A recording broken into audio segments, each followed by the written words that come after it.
Job లేక ఇబ్బంది పడుతున్నారా? అయితే మెడికల్ కోడింగ్ మీకు మంచి ఆప్షన్. వెంటనే కాల్ చేసి కోర్సులో జాయిన్ అవ్వండి. నమస్కారం అనిల్ సింగ్ గారు. నమస్తే శిరీష. సార్, ఈ రోజు ఎందుకు సార్ గోల్డ్ రేట్ అంత డ్రాస్టిక్గా ఆల్మోస్ట్ 160 రూపీస్ ఫాల్ అంటే మనం చెప్పొచ్చు ఇట్స్ అ హ్యూజ్ ఫాల్ అని. ఎందుకంత రీజన్ ఇంత డ్రాస్టిక్ ఫాల్ మనము ఈ రోజు బంగారం ధరలు తగ్గడం చూస్తూ ఉన్నాం?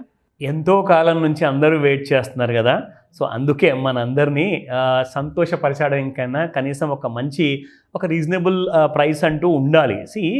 ఓవర్ నైట్ గోల్డ్ ఇంత పెరగడానికి రెండు కారణాలండి. ఒకటి ఏంటంటే genuine buying by lots of countries అనమాట. వేరే దేశాలన్నీ కూడా మన విలువని మనం పెంచుకుందాము, మన ఎకానమీలు ఎలాగో ఉద్ధరించట్లేదు కదా అని చెప్పేసి ఇలాంటి చాలా దేశాలు ఉన్నాయి. యూరోప్లో కానివ్వండి, ఏషియాలో కానివ్వండి.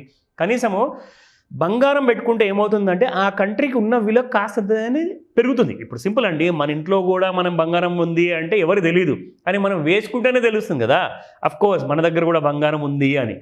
So it is status matter. At the same time it shows the authority of a person, ఒక కంట్రీ కానివ్వండి, ఒక మనిషి కానివ్వండి. సో అలా డిమాండ్ వల్ల ఏమైందంటే అందరం బంగారం కూడా కొనడం మొదలుపెట్టారు. ఎందుకంటే కరెన్సీ విలువలు అన్ని దేశాల్లో చాలా పెద్ద ఇంపార్టెంట్ కరెన్సీ ఏంటంటే డాలర్ ఇంపార్టెన్స్ మిగతా దేశాల్లో బాగా పడిపోతుంది. అంటే ఇప్పుడు ఏమైందంటే ఏషియన్ కంట్రీస్ కూడా చాలామంది కూడా మన ఒక కామన్ కరెన్సీ తీసుకొద్దామని చెప్పేసి ఈ ప్లానింగ్ ఎందుకు చేశారంటే, యూరోప్లో బాగా డాలర్ కరెన్సీ అనేది ఎక్కువ వాడబడుతుందని చెప్పేసి యూరోపియన్ యూనియన్ ఫామ్ చేసి వాళ్ళ యూరో అని చెప్పేసి కొత్త కాయిన్ క్రియేట్ చేసుకున్నారు. దానివల్ల ఏమైంది, అక్కడ యూరోప్లో యూఎస్ కరెన్సీ అనేది డాలర్ డౌన్ అవుతుంది.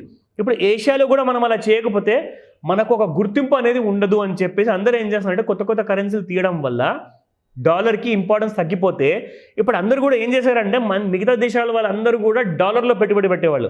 కానీ ఇప్పుడు డాలర్ విలువనే పడిపోతే ఎక్కడ పెట్టారు ఇప్పుడు పెట్టుబడి? సో వీళ్ళందరూ ఏం చేస్తున్నారంటే బంగారం వెంట పరిగెత్తుతారు.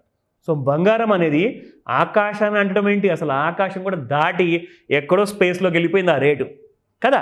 అంటే 67,000 నుంచి ఏదైతే ర్యాలీ మొదలైందో ఒక 6 నెలలు 8 నెలలు ముందు మనం చూసుకుంటే ఇప్పుడు 91,696 వరకు రావడం జరిగింది gold all time high. And ఢిల్లీలో నిన్న spot gold price 24 carat gold ఇంకా ఆల్ టైమ్ హై 94,500 రూపీస్ పైనకి వెళ్ళిపోయింది స్పాట్ గోల్డ్ నిన్న. ఇంకా మన హైదరాబాద్లోనన్నా 92,000 వరకు రావడం జరిగింది, కానీ అక్కడ మాత్రం ఆల్ టైమ్ హై రికార్డ్స్ అనమాట. ఎందుకంటే ఢిల్లీలో బ్లాక్ మనీ ఎక్కువ ఉంది కాబట్టి. Not trying to say that seriously, just joking, but అక్కడ పెరిగింది, అది మాత్రం వాస్తవం.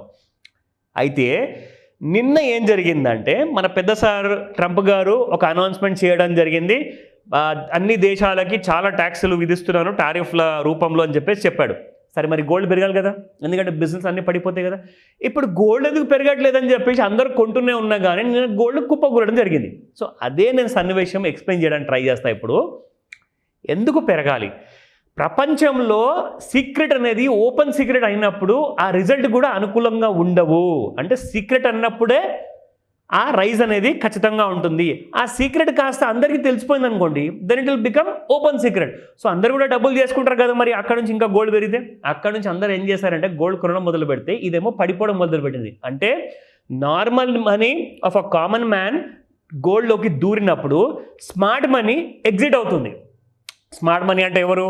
పెద్ద వ్యాపారవేత్తలు ఉంటారు, గోల్డ్ ట్రేడర్స్ ఉంటారు. అంటే కనీసం ఒక 1000 కేజీలు 10,000 కేజీలు 1,00,000 కేజీలు కొని అమ్మేవాళ్ళు ఫ్యూచర్స్ మార్కెట్లో. వాళ్ళు ఏం చేస్తారంటే దే నో ఎవ్రీథింగ్. ఓకే, బకరాలు అందరూ వచ్చేసారు, ఇప్పుడు మనం అమ్ముదాము. 91,700 నుంచి నేను పడడం మొదలు పెడితే 88,700 వరకు పడిందండి. So it was a big huge fall of 3,000 rupees నిన్న ఒక్క రోజులో. ఇప్పుడు మనం చూద్దాము స్పాట్ మార్కెట్లో ఎలా క్లోజ్ అయ్యాయి నిన్న. సో 93.38 నిన్నటి ప్రైస్ ఉంటే ఇవాళ మీకు 91.64 ఉంది. It has fallen by 174. ఇంత పెద్ద ఫాల్ ఎప్పుడైనా చూసారా? 3 డిజిట్స్లో బంగారం పడిపోవడం నిజంగా it is a kind of a mesmerising news అనమాట. మీ అందరికీ గుడ్ న్యూస్ ఇది.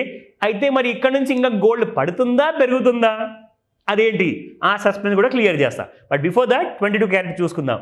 ఓకే, నిన్నటి ప్రైస్ 85.60 ఉంటే ఇవాళ 8400 ఉండింది. అగైన్ అది కూడా మీకు దాదాపు 160 రూపీస్ డౌన్. 18 క్యారెట్ నిన్ననే అసలు చెప్పా, మొట్టమొదటిసారి 7,000కి చేరింది శిరీష 18 క్యారెట్ గోల్డ్ అని చెప్పేసి. అది కాస్త దానికి ఒక దిష్టి తగిలింది, అక్కడి నుంచి కుప్ప కూలిపోయింది. And it has fallen to 68.73, a fall of around 131 rupees. So యాక్చువల్గా చెప్పాలి అంటే 7,000 రూపీస్ అనేది హిస్టరీలోనే ఇప్పటిదాకా 18 క్యారెట్ ఎప్పుడు టచ్ అవ్వాల, ఇది మొట్టమొదటిసారి. సో అందరికీ ఇది కూడా ఒక గ్రేట్ యూజ్ అండి. ఎవరైతే జెన్జీ అండ్ జెన్ ఆల్ఫా వాళ్ళు కొత్తగా కొనాలనుకుంటున్నారో అట kind of a lesser carrot, same kind of glittering gold ఉంటుంది, అదే ఆభరణాలు ఉంటాయి. ఎవరికి తెలీదు అది 22 క్యారెట్ గోల్డా లేదంటే 18 క్యారెట్ గోల్డా. సో దీనికి డిమాండ్ ఎక్కువ ఉంది, గుర్తుపెట్టుకోండి ఈ మాట. Now let me show you the suspense clear చేస్తాను ఇప్పుడు.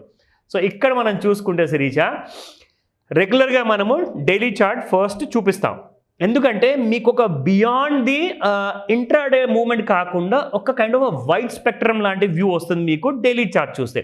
Of course if you go to the weekly chart కానివ్వండి, మంత్లీ చార్ట్ కానివ్వండి, మీకు అసలైన ట్రెండ్ అనేది క్లారిటీ ఉంటుంది. కానీ ఇప్పుడు మనము డైలీ చార్ట్లోనే ఎందుకు చూపిస్తామంటే దీంట్లో మీకు మోర్ దెన్ 90% ఒక ఐడియా అనేది వచ్చేస్తుంది. నా మొన్నటి దాకా ఇన్ఫ్యాక్ట్ 2nd ఏప్రిల్ వరకు డైలీ చార్ట్లో చూసుకుంటే ఒక normal kind of rise 91,100 and 90,245. కానీ నిన్న మనం చూసుకుంటే ఒక huge kind of a bar అనమాట, చాలా పెద్ద బార్ ఫామ్ అయింది. High of around 91,700 and down of about 88,750-700 ఆ రేంజెస్లో వచ్చింది. అయితే ఇప్పుడు నేను మీకు ఇది ఎందుకు చెప్తున్నాను అంటే, అందరూ ఇప్పుడు అడుగుతారు సార్ ఇప్పుడు ఇక్కడ నుంచి రోజుకి ఏం జరగబోతుంది అని. నేనేం చెప్తున్నానంటే ఈ హై అండ్ లో ఒకటి గుర్తుపెట్టుకోండి. 91,700 పైన 3 days కంటిన్యూస్గా క్లోజ్ అవ్వాలి, అప్పుడే మీకు 1,00,000 దాటుతుంది, లేదంటే దాటదు. 88,700 కింద 3 days కంటిన్యూస్గా క్లోజ్ అవ్వాలి, దాని కిందే ఉండాలి, అప్పటిదాకా మీకు 70,000 లేదా 65,000 అన్న రేట్స్ కుదరవు రానికి. సో ఈ 2 రేంజెస్ గుర్తుపెట్టుకోండి. Now this has become like a great wall of China. So just wait and watch, అప్పటిదాకా మార్కెట్లు మీకు సైడ్ వేస్లో ఉంటాయి ఈ రేంజెస్ మధ్యలో ఉన్నప్పుడు. నా లుక్ ఎట్ ది ఇంట్రాడేలో నిన్న మనకి ఏదైతే ఈ ఫాల్ అండ్ రైజ్ జరిగింది కదా, ఫస్ట్ రైజ్ జరిగిన తర్వాత 91,700 నుంచి ఒక్కటేసారి కుప్పకూలింది మీకు ఈవినింగ్ 7 PM. మనం అందుకోసమే చెప్తాము 5 to 9 మధ్యలో చూస్తూ ఉండండి గోల్డ్ ఎలాంటి కైండ్ ఆఫ్ బిహేవియర్ అన్నది ఈ కరెక్ట్గా ఈ 4 to 5 hours మధ్యలోనే ఉంటుంది. అండ్ అదే జరిగింది నిన్న మీకు ఎగ్జాక్ట్లీ స్టార్టింగ్ ఫ్రమ్ 4 o'clock నుంచి. 4 o'clock తర్వాత నుంచి చూసుకుంటే 7 o'clock లోపే మీకు పడిపోవడం జరిగింది, మళ్ళీ అక్కడ నుంచి కాస్తంత పెరిగిపోవడం కూడా జరిగింది. కానీ నెట్ చూసుకుంటే 88,700 దిగిన తర్వాత you will see directly within few weeks లోపలే, కొన్ని వారాల లోపల ఆర్ మేబీ కొన్ని రోజుల లోపలే కుదరచ్చు 70,000 చూస్తారు. వెయిట్ చేయండి, మంచి రోజులు వచ్చాయి. Thank you sir. Thank you. Welcome Shirisha. Suman టీవీలో మీ పర్సనల్ అండ్ బిజినెస్ ప్రమోషన్స్ కోసం కింది నెంబర్కి కాంటాక్ట్ చేయండి.